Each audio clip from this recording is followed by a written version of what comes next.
In 2016, in the small town of Lawrence Falls, Oregon, every morning brought the same quiet sight behind the local grocery store. A dog, pale-coated, with kind eyes and tattered ears, sat near the rusted dumpsters, watching the flow of people with calm patience. Her name was Molly, though no one could quite say who first called her that. She wasn't wild, not truly, just cautious, as creatures who live too long without promises must become. Molly had learned the rhythm of the town. She knew the faces that passed by, the ones who hurried, the ones who lingered. More importantly, she remembered the ones who left small kindnesses behind. A broken sandwich from a schoolboy, a sliver of ham from the old man with the crooked hat, a warm bundle of meatloaf wrapped in foil from Karen, the pharmacist who worked across the street. Molly never begged. She never barked or pawed at strangers. She simply sat, tail tucked neatly around her paws, her gaze steady but not pleading, as if she was making a quiet ledger, a careful tally of every good deed tucked away in the folds of her mind. Some days she would move from the grocery lot to the alley behind the bakery, where the smell of yeast and sugar filled the air. Other days she stayed by the pharmacy, waiting until dusk when Karen's shift ended and the woman's familiar figure would cross the road carrying a small parcel. By now, Molly belonged to the town as much as any building or tree. She had stitched herself into its days without fanfare. She was a silent witness to the kindnesses too small for others to notice, a keeper of invisible debts that only she seemed to remember. And though she never asked for anything, people gave. Not out of pity, but because something in Molly's quiet dignity made them want to be a little better, even if just for a moment. And Molly, for her part, remembered every single act. Everything shifted on a gray October afternoon. Karen had stayed late at work, her shift dragging past dusk into the damp loneliness of early evening. When she finally stepped outside, the world was shrouded in mist. The streetlights cast dim halos on the empty parking lot behind the pharmacy, and her footsteps echoed too loudly against the cracked pavement. Halfway across the lot, a voice called out. Karen turned instinctively, already regretting it. A man stood there, a stranger. His voice was soft, almost polite, but something in it unsettled her. It wasn't what he said. It was the way he said it. Too low, too deliberate. Karen's pulse quickened. She gripped her purse tighter and picked up her pace, her shoes slipping slightly on the slick ground. The man followed, his steps too close behind. She thought about shouting, but knew somehow that no one would hear. The surrounding buildings loomed, their windows dark and lifeless. The mist swallowed sound just as it swallowed light. And then, out of the shifting grayness, came Molly. The dog appeared without warning, a silent figure drawn from the fog itself. She placed herself directly between Karen and the stranger, her body low and steady, her head lifted.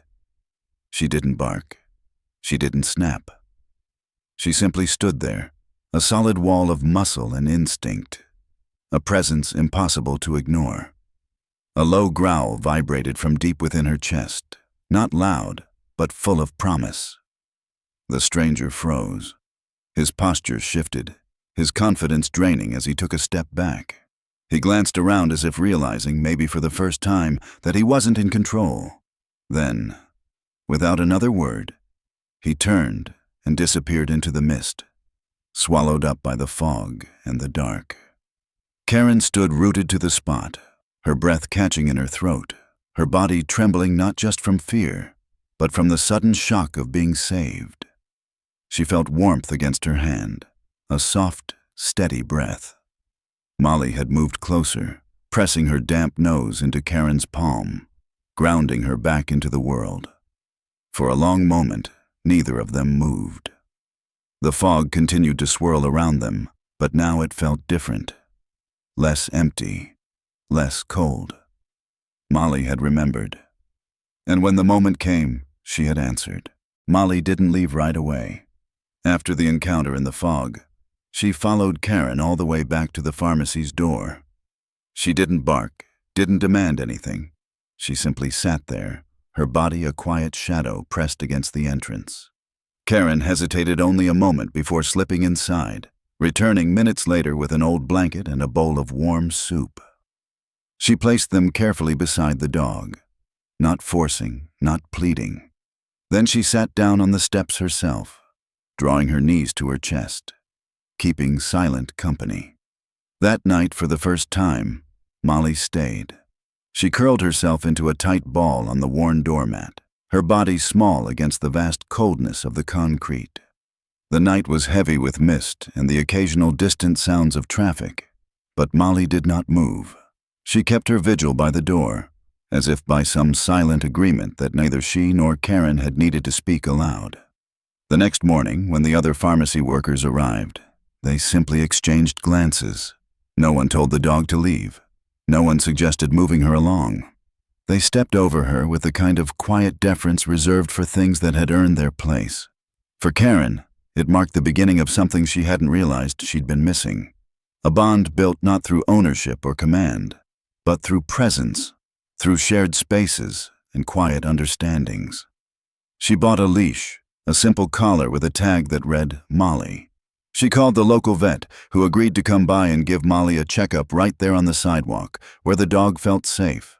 Vaccinations, a check of the ears, a brushing of her tangled fur. But Molly didn't become a house dog. She still roamed the streets during the day, sitting near the grocery store dumpsters, wandering through the small city park, trailing behind school children who dropped crumbs without knowing. She lived by her old rhythms, by the instinct to watch and remember. Only now, she wasn't invisible. Now the town saw her, really saw her. She had chosen them once, in the fog and fear of a parking lot. And somehow, in their small, human ways, they were learning to choose her back. Winter came early to Lawrence Falls that year, blanketing the streets with a heavy, wet snow that muffled sound and blurred the sharpness of familiar corners. Life slowed, and the town huddled inward, small shops closing early, children bundled up in scarves and mittens, the air forever tinged with wood smoke. It was during this quiet season that something new appeared on the community board outside City Hall, a small, makeshift memorial to Molly. At first it was just a photo. Someone had pinned it there, a slightly crumpled image of Molly sitting proudly in front of the grocery store, her pale fur dusted with dirt, her ears cocked at odd angles. Beneath it, in a child's scrawl, were the words, "Thank you, Molly. You're our good girl." Within days, more items began to gather. Handwritten notes from bus drivers, recalling how Molly would walk the same route as the afternoon buses, escorting kids who were late or confused. A letter from a shopkeeper who swore that one evening, when he had forgotten to lock his back door, Molly had barked and refused to leave until he came out and secured it. Little drawings from elementary school children, showing Molly with cartoonishly big eyes and a superhero cape. Stories poured in, each one like a thread, weaving a larger portrait of a dog who had built her life not from a single act of loyalty, but from 1,000 small, persistent kindnesses. Her memory was her map. Her heart was her compass. Molly had learned, in her own quiet way, to watch over the people who had once extended a hand or a crust of bread. She didn't protect the town because anyone had trained her to.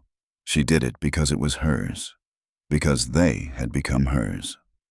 One bitterly cold afternoon, a more urgent story was added to Molly's growing legend. A teenage girl named Emily was walking home from the library, cutting through the woods the way she often did when she was running late. The shortcut crossed a narrow creek, usually no more than a trickle, but winter runoff had swelled it into a treacherous stream. Emily slipped on a patch of ice near the bank, tumbling down into the freezing water. She struggled, fighting against the current and the sharp rocks beneath the surface, but exhaustion pulled at her limbs, heavy and merciless. The cold bit into her, slowing her movements until even calling for help became impossible. Somehow, somewhere between the shallow breaths and the growing dark, Molly found her. It wasn't magic. It wasn't luck. It was memory. Earlier that fall, Emily had shared part of her sandwich with Molly on the school steps. A simple act, half forgotten. The smell of bread and ham lingered on the girl's backpack. It was enough. Enough for Molly to track her through the snow. Enough for her to hear what no one else could. The faint, desperate splashes in the creek. Molly lunged into the water without hesitation, her teeth fastening onto the strap of Emily's backpack. She pulled, bracing her paws against the slippery stones. Again and again she pulled, until Emily's body slid far enough onto the icy bank that Molly could stand over her, barking, loud and sharp, sending alarm through the woods. A passing runner heard. Help came. Emily survived, though she spent several days recovering in the hospital, her parents never leaving her side. She told everyone the same thing. It wasn't the doctors who had found her first. It was Molly. After that, the tribute wall outside City Hall grew even larger. Someone laminated the first photo so it wouldn't warp in the snow. Children tied bright scarves around the tree nearest the board, the scarves fluttering like tiny flags in the winter wind.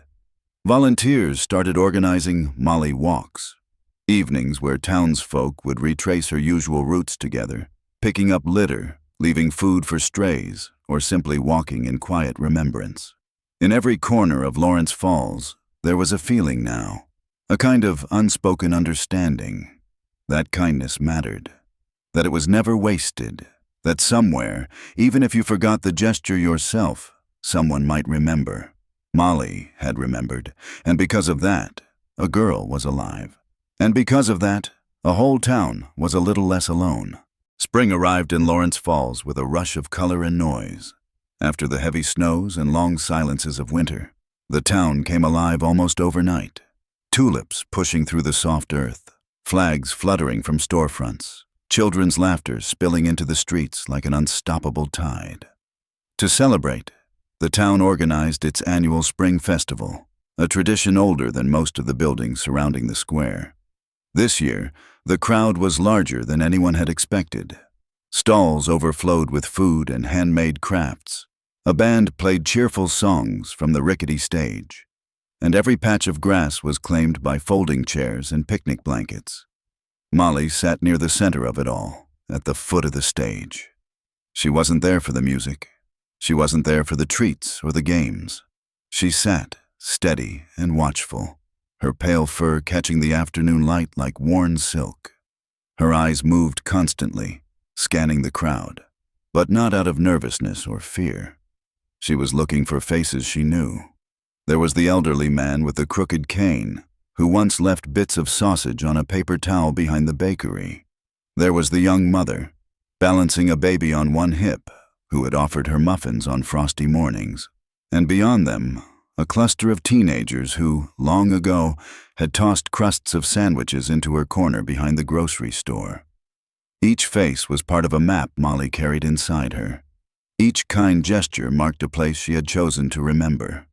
The music swelled, and for a time, everything felt suspended in the bright spring air.